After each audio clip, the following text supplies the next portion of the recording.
Candi Borobudur ini sempat terkubur cukup lama loh. Tembok udah pada retak-retak, kayak rumah gue. Candi Buddha terlengkap dan terbanyak di dunia. Siapa yang ngasih nama atau yang ngebangun candi tersebut? Stupa Buddha kayak aku. Aku udah pernah dong. Kalian udah pernah belum?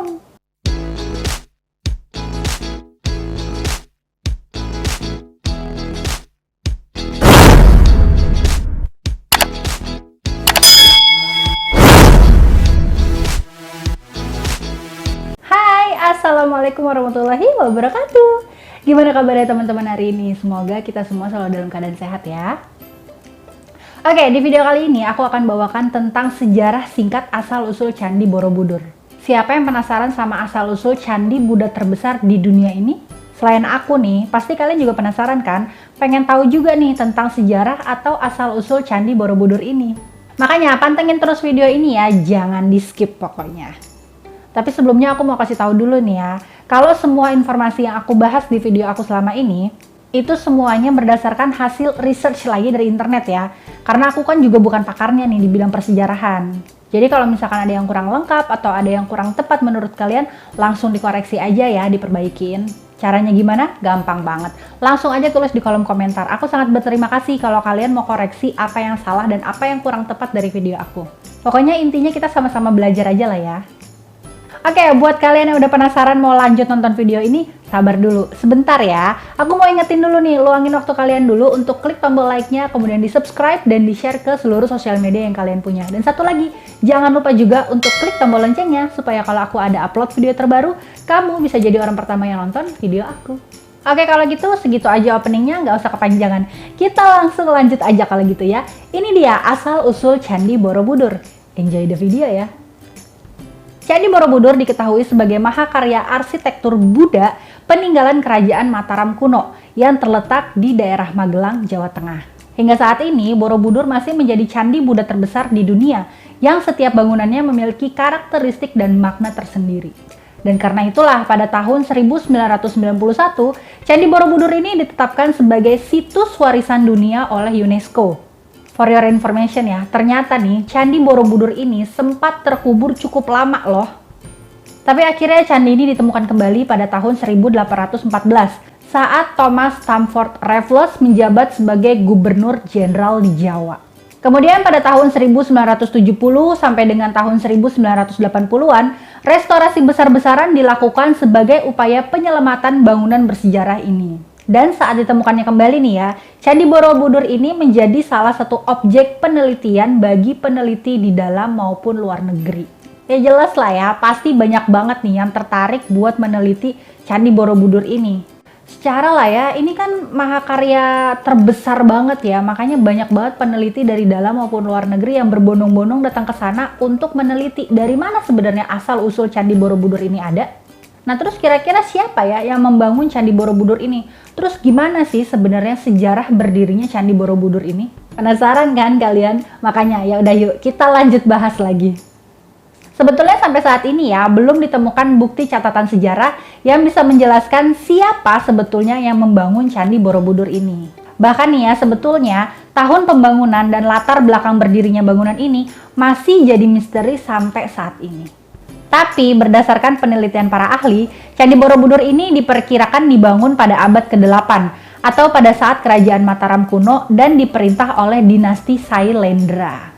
Dan diduga pembangunan candi yang berbentuk stupa ini dilakukan oleh para penganut Buddha Mahayana secara bertahap. Kayak yang udah aku jelasin di awal tadi ya, kalau Candi Borobudur ini kan adalah candi Buddha terbesar di dunia. Jadi tuh ya diyakini kalau yang membangun Candi Borobudur ini adalah para penganut agama Buddha. Mereka membuat bangunan ini sebagai tempat suci untuk memuliakan Buddha. Kalau kita lihat dari bangunannya nih ya, lihat dari segitu gedenya nih bangunan Candi Borobudur, ukuran candi ini kan nggak main-main ya, ukurannya gede banget gitu. Terus keunikan dari arsitekturnya juga itu kan nggak main-main juga gitu. Ini pastinya ya, pembuatan Candi Borobudur ini pasti memakan waktu puluhan bahkan ratusan tahun lebih, ya kan? Dan kabarnya candi ini tuh selesai dibangun pada masa pemerintahan Raja Samaratungga atau sekitar tahun 820 sampai dengan 840 Masehi. Tapi beberapa sejarawan menyebut kalau pembangunan Candi Borobudur ini dimulai oleh dinasti Sanjaya. Cuma nih ya, baru dapat diselesaikan oleh dinasti Sailendra. Yang kala itu periode kepemimpinannya menjadi masa keemasan bagi Mataram kuno. Nah, kalau untuk proses pembangunan Borobudur itu sendiri, diyakini bahwa bangunan ini mulai dibangun dengan meratakan tanah dan memadatkannya menggunakan batu untuk membentuk struktur piramida. Dan setelah itu ya, kemudian mulai dibangun undakan persegi dan melingkar, terus dilanjutkan lagi dengan tahap penyempurnaan, seperti penambahan pagar, tangga, dan lain sebagainya. Kurang lebih kayak gitulah ya, kayak Candi Borobudur yang kita lihat sekarang tuh bangunannya seperti itu. Bangunan Candi Borobudur ini dibangun menggunakan batu yang dipotong dan disusun sedemikian rupa tanpa menggunakan mortar atau elemen untuk merekatkan batu. Kalau sekarang sih mungkin kita lebih kenal dengan nama semen ya. Kan kalau zaman sekarang kan kalau ngebangun satu bangunan itu untuk merekatkan batu itu kita perlu pasir sama semen. Tapi zaman dulu enggak. Zaman dulu itu keren banget. Cuman batu yang ditumpuk-tumpuk tapi dia nggak roboh loh sampai sekarang. Udah gitu kan itu Candi Borobudur kan sempat ketimbun tuh ya sampai ribuan tahun dan kita nggak tahu itu sebenarnya usianya tuh yang sebetulnya tuh berapa lama tuh ketimbunnya. Tapi sampai saat ini bangunannya itu benar-benar masih utuh, masih bagus, masih terawat. Keren kan orang zaman dulu. Coba kalau kita bandingin sama bangunan zaman sekarang nih, bangunan modern saat ini ya. Ya elah, bangunan belum 5 tahun aja itu tembok udah pada retak-retak. Kayak rumah gue. Kenapa jadi curhat ya? Diperkirakan lebih dari 1,6 juta balok batu andesit digunakan untuk membangun candi ini. Wow, 1,6 juta batu andesit.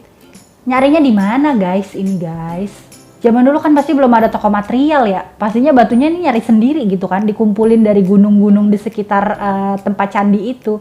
Segitu banyak loh, luar biasa.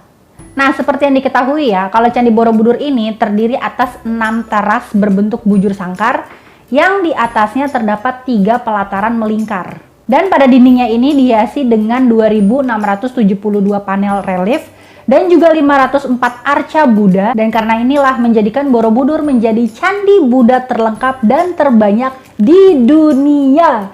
Dan kemudian stupa utama terbesarnya ini terletak di tengah sekaligus memahkotai bangunan ini. Dikelilingi oleh 3 baris melingkar, 72 stupa berlubang ini yang di dalamnya terdapat arca Buddha yang tengah duduk bersila dalam posisi teratai sempurna dengan mudra dan Dharma Cakra Mudra atau memutar roda Dharma. Monumen ini merupakan model alam semesta dan dibangun sebagai tempat suci untuk memuliakan Buddha, sekaligus berfungsi sebagai tempat ziarah untuk menuntun umat manusia beralih dari alam nafsu duniawi menuju pencerahan dan kebijaksanaan sesuai dengan ajaran Buddha. Menurut bukti sejarah nih ya, Borobudur ini ditinggalkan pada abad ke-14. Hal ini terjadi karena seiring melemahnya pengaruh kerajaan Hindu dan Buddha di Jawa, serta mulai masuknya pengaruh Islam di Pulau Jawa. Dunia ini mulai menyadari keberadaan bangunan Candi Borobudur ini nih sejak ditemukan pada tahun 1814 oleh Thomas Stamford Raffles tadi yang tadi aku jelasin di awal itu loh.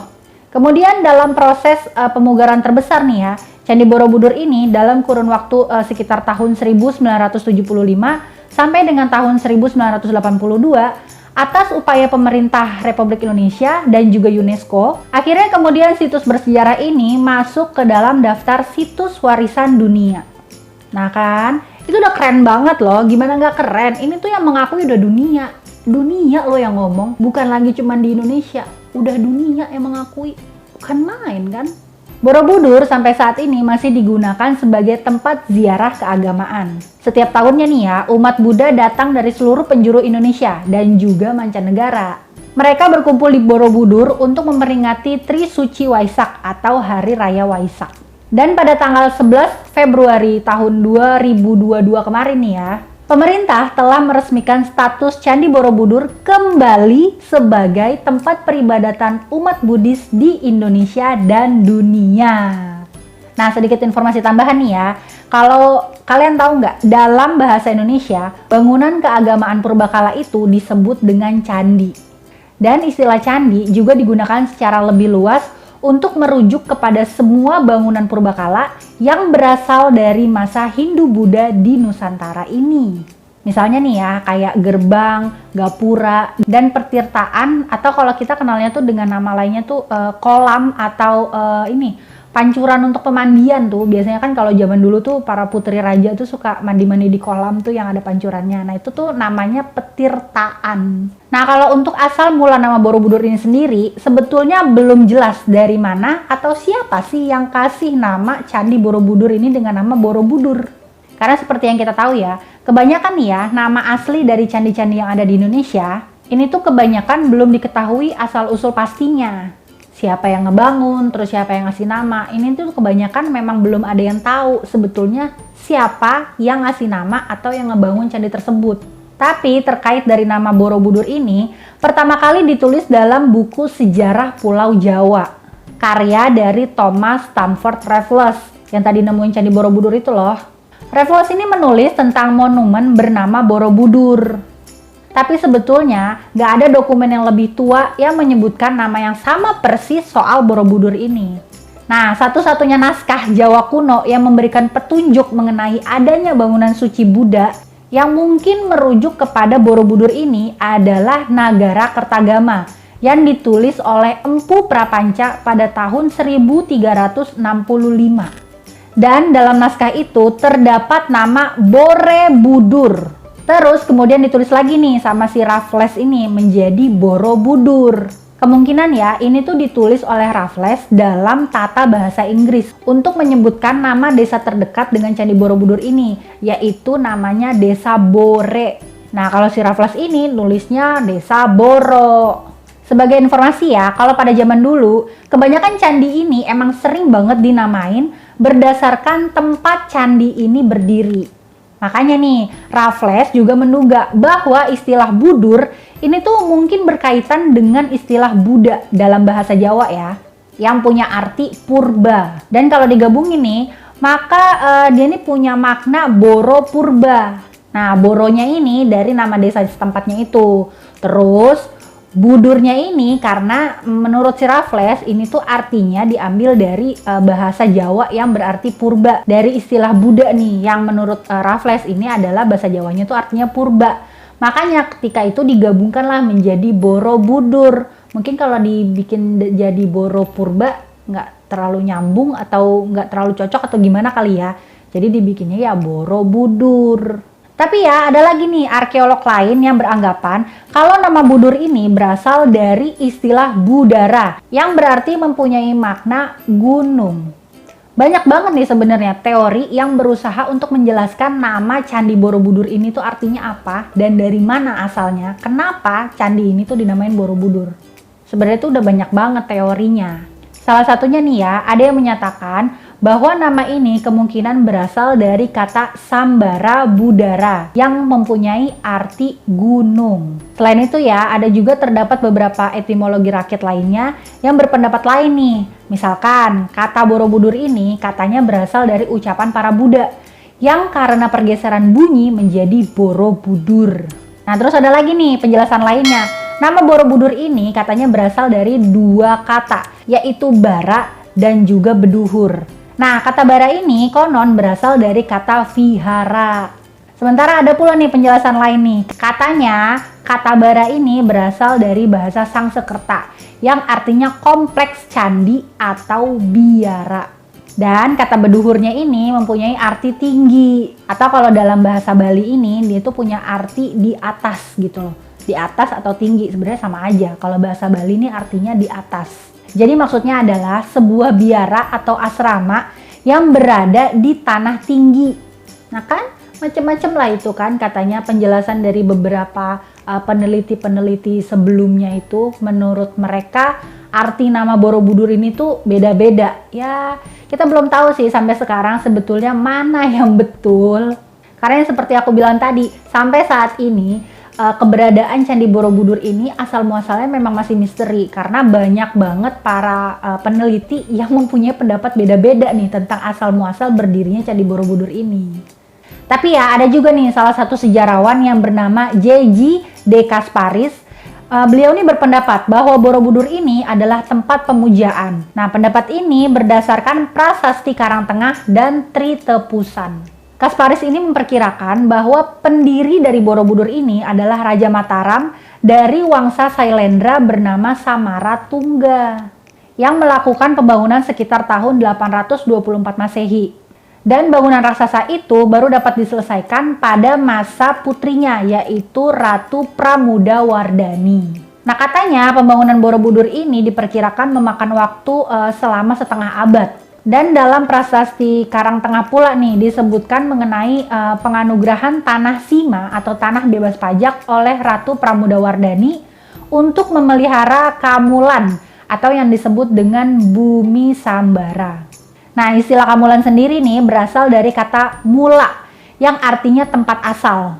Di sini nih yang dimaksud tempat asal itu adalah bangunan suci untuk memuliakan leluhur. Nah, kemungkinan ini yang dimaksud itu leluhur dari Wangsa Sailendra ini. Jadi itu zaman dulu setelah selesainya pembangunan Candi Borobudur ini itu kan pada masa kepemerintahannya Ratu Pramudawardhani. Nah, Ratu Pramudawardhani ini membebaskan tanahnya tersebut untuk menjadi tanah yang bebas pajak. Karena apa? Karena menurut beliau ini kan adalah tempat leluhurnya mereka. Jadi ya masa harus bayar pajak gitu kan. Ya udah, saya membebaskan lahan ini untuk dipelihara karena ini adalah tempat leluhur kita. Seperti itu konon ceritanya. Oke lah teman-teman, itu tadi adalah sedikit informasi yang bisa aku berikan ke kalian semua tentang sejarah singkat asal-usul Candi Borobudur. Jadi kalau kita bisa ambil kesimpulan ya, sebetulnya sejarah berdiri dan siapa yang kasih nama Candi Borobudur ini tuh masih jadi misteri sampai saat ini. Makanya nih banyak banget para peneliti yang datang ke Borobudur untuk mencari tahu. Tapi ya sebetulnya dari informasi yang aku sampaikan tadi, ini tuh udah cukup bisa dipercaya lah informasinya. Karena memang kan ini yang memberikan pendapat atau teori ini kan dari orang-orang yang ahli di bidangnya ya. Jadi mereka tuh nggak asal tebak-tebakan aja, nggak asal kasih tahu begitu aja gitu ke kita semua, kasih informasi tapi ngasal. Enggak dong. Mereka ini memberikan pendapat atau teori itu berdasarkan dari bukti-bukti otentik yang ada di Candi Borobudur. Dengan ilmu yang mereka punya dan akhirnya mereka bisa memberikan pendapat nih menurut mereka. Walaupun memang pendapatnya dari beberapa peneliti ini tuh beda-beda. Dan aku mau ingetin sekali lagi ya, kalau semua informasi yang aku sampaikan ke kalian lewat video-video aku, itu semua adalah hasil research aku lagi dari internet. Jadi kalau misalkan ada kekeliruan dalam penyampaian atau informasi yang aku sampaikan ini kurang tepat atau kurang lengkap, aku mohon maaf ya, langsung kalian koreksi aja. Caranya gimana? Gampang banget. Langsung tulis aja di kolom komentar, dikoreksi aja, diperbaiki kalau ada yang salah, dilengkapi kalau ada yang kurang ya. Pokoknya kita ini semua intinya sama-sama belajar, biar pengetahuan kita juga makin banyak, apalagi tentang Indonesia. Dan semoga situs budaya peninggalan zaman prasejarah ini masih tetap bisa kita jaga ya. Supaya nanti nih ya, anak, cucu, dan keturunan kita selanjutnya bisa tetap menikmati dan ngeliat langsung nih relief-relief yang ada di Candi Borobudur. Dan setahu aku ya, lihat berita katanya tuh sekarang nih kalau nggak salah Candi Borobudur nggak boleh dinaikin sampai ini ya, ke tingkat yang paling atas ya, nggak boleh naik-naik lebih tinggi lagi gitu kan. Soalnya katanya udah banyak banget bangunan-bangunan yang rusak gitu karena saking banyaknya wisatawan yang datang ke sana. Ya iyalah, bayangin aja loh, sehari itu wisatawan yang datang ke Borobudur itu bisa sampai ratusan bahkan ribuan orang tiap harinya. Udah gitu kan itu candi dibikinnya kan nggak pakai semen, nggak pakai pasir coy, cuman batu yang ditumpuk-tumpuk gitu. Ya kalau tiap hari ribuan orang datang ke sana terus kita nggak bisa ngejaga gitu ya, nggak bisa hati-hati, pengen injek-injek aja gitu.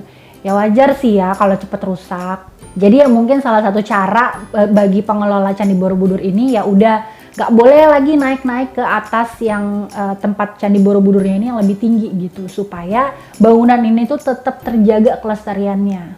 Tapi kalau aku sih sebenarnya lebih setuju kalau itu tuh dibatasin aja kali ya. Tetap boleh ada yang naik ke atas bangunan itu, cuma memang dibatasin. Misalkan sehari cuma 20 orang.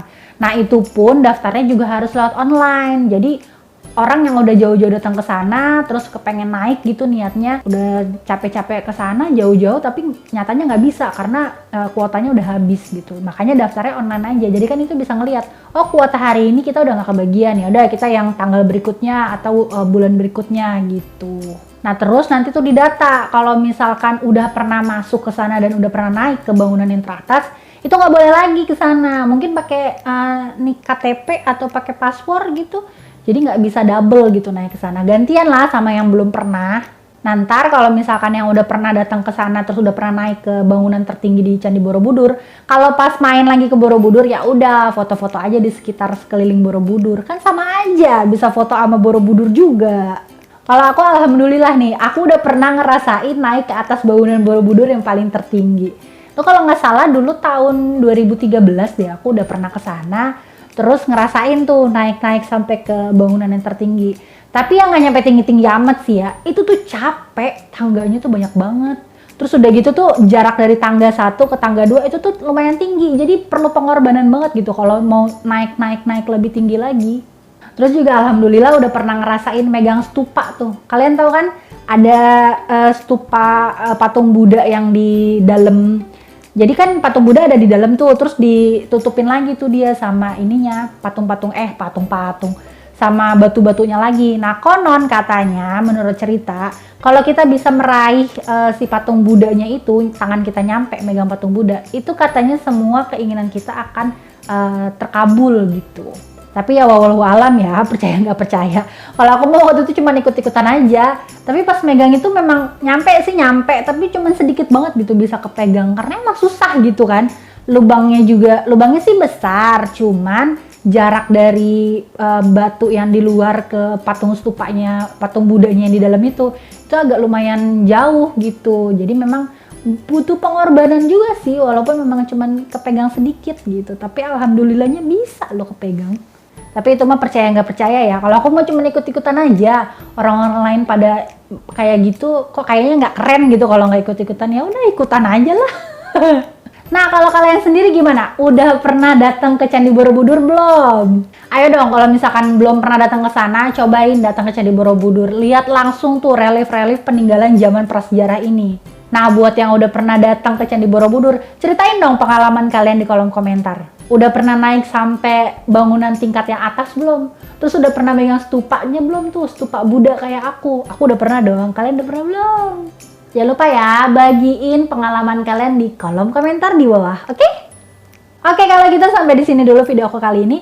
Kalau kalian suka sama video ini, jangan lupa diklik tombol like-nya, kemudian di-subscribe, dan di-share ke seluruh sosial media yang kalian punya. Dan satu lagi, jangan lupa juga untuk klik tombol loncengnya, supaya kalau aku ada upload video terbaru, kamu bisa jadi orang pertama yang nonton video aku. Terus kalau kalian ada saran nih untuk aku, juga masukan untuk aku untuk bahas apa lagi di video aku selanjutnya, gak usah malu, gak usah ragu, gak usah sungkan. Langsung aja tulis di kolom komentar ya. Insya Allah nanti kalau aku ada kesempatan, aku akan bawakan request dari kalian. Dan jangan lupa terus support channel aku, supaya aku terus bisa memberikan informasi yang bermanfaat buat kalian semuanya. Oke kalau gitu sampai di sini dulu video aku kali ini. Kita ketemu lagi di video-video aku selanjutnya ya. Sampai jumpa. Dadah. Wassalamualaikum warahmatullahi wabarakatuh. Dadah.